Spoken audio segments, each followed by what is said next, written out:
I often find myself watching a lot of shop tours on YouTube.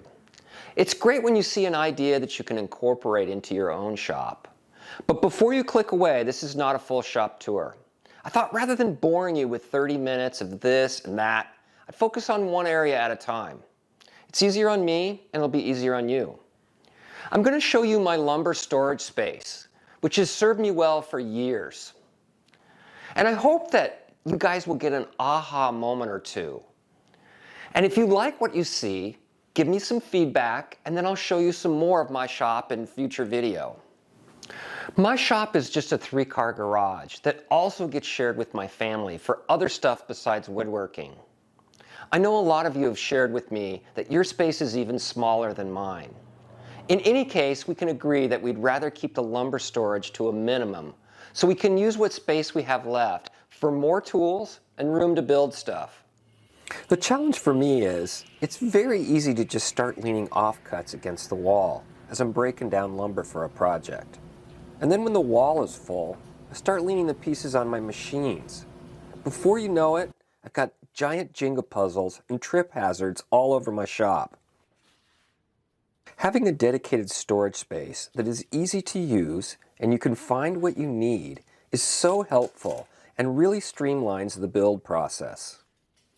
My lumber storage area is primarily along this wall, and it's about 11 feet from the garage door to this cabinet over here.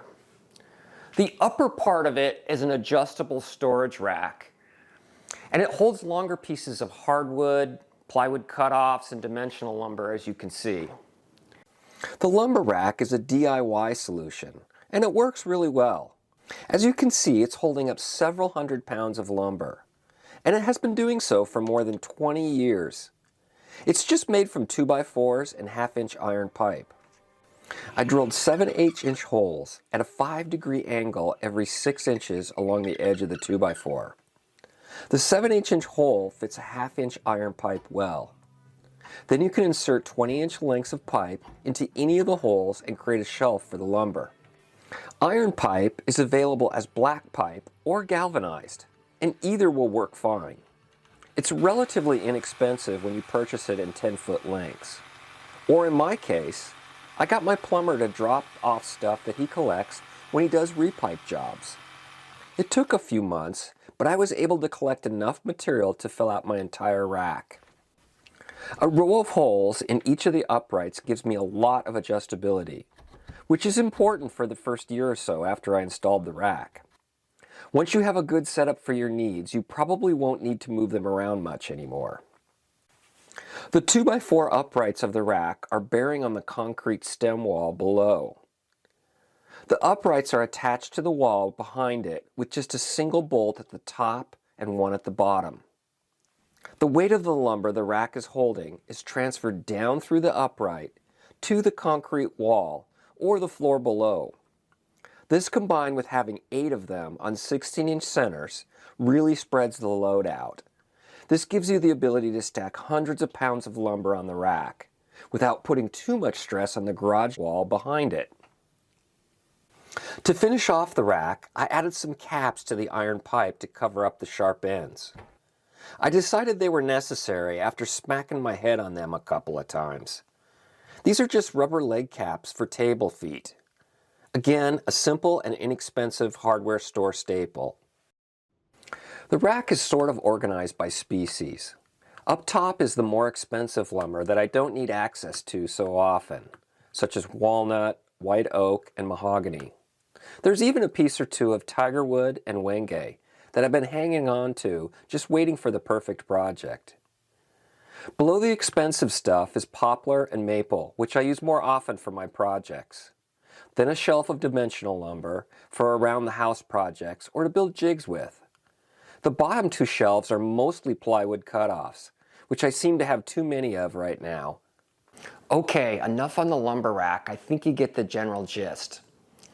Below the rack, I want to show you this mobile carrier that I use to store my sheet goods. It's a bit beat up, but it's been serving me well for more than 2 decades. And as you can see, it saddles up quite nicely next to the wall, taking up very little shop space as possible.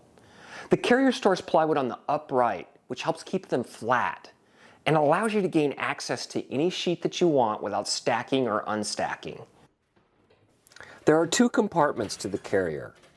The larger back cubby holds full sheets, and the front cubby holds big offcuts. The carrier is only 18 inches wide, yet it can hold 8 full sheets of plywood and another half dozen or so of half sheets. The sheet carrier is constructed out of a 3/4 inch base with half-inch divider walls. I put the casters on the outside of the frame, so the base of the carrier is very close to the floor. This makes it so much easier to load and unload. You don't have to lift up the plywood very much to get it into its home. The other great thing about this carrier is there are a series of rollers on the bottom, so the lumber just glides in and out. You're not fighting friction while you're trying to manipulate a 60+ pound sheet into or out of the carrier. The rollers themselves are very low tech. It's just a series of dowels with a center hole for the axle to fit through. A piece of threaded rod is the axle, and nuts on the outside of the carrier keep it floating just a 1/4 inch above the bottom.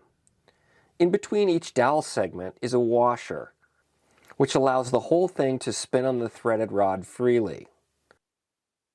The result allows individual sheets of plywood to roll in and out easily.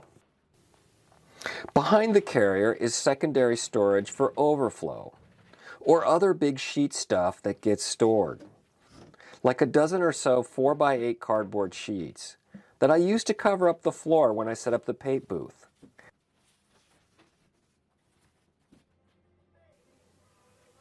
You'll notice that the lumber rack above is cut down a bit in order to maximize this space. And then to keep everything in place, I use a cover sheet that's held to the wall with a couple of bungee cords. Behind the secondary storage, I created these cubbies between each of the lumber rack uprights. More sheet good cutoffs are stashed here in the cubbies. Since you do have to do a bit of digging to get to these, I tend to store infrequently needed pieces, like acrylic sheets, MDF, and pieces of hardwood that just seem too valuable to toss.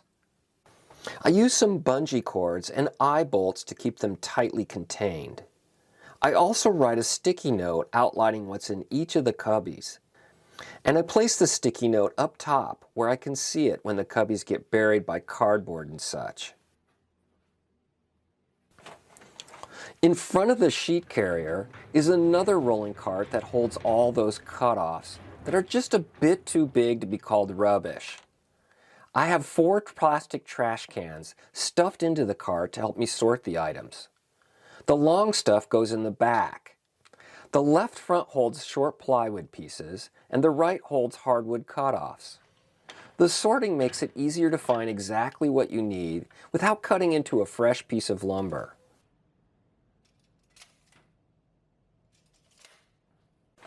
The cart is just a box made out of 1/2 inch plywood with some swivel casters mounted on the bottom. You can easily pull it out to get to the stuff behind it. The other thing you should think about when setting up your lumber storage space is where you'll be bringing your lumber from. I located mine right close to the parking space where I can back up the van and unload it right into the rack. The less huffing and swinging around heavy lumber, the better. Your back will thank you 10 years from now. Well, that covers this part of my shop tour. Let me know if you found this helpful by hitting the thumbs up button. And if you guys are interested in getting detailed plans for the lumber rack, the sheet carrier, and the cutoff cart that I showed you, just drop me an email and I'll let you know how to get yours. If you guys like this kind of video, I can always create another video and show you other parts of my shop and give you more storage ideas and tricks that I've learned over the last couple decades working in this small garage shop. Just drop me a quick comment below if it's something you guys are interested in. And as always, thanks for watching, and I'll see you next time.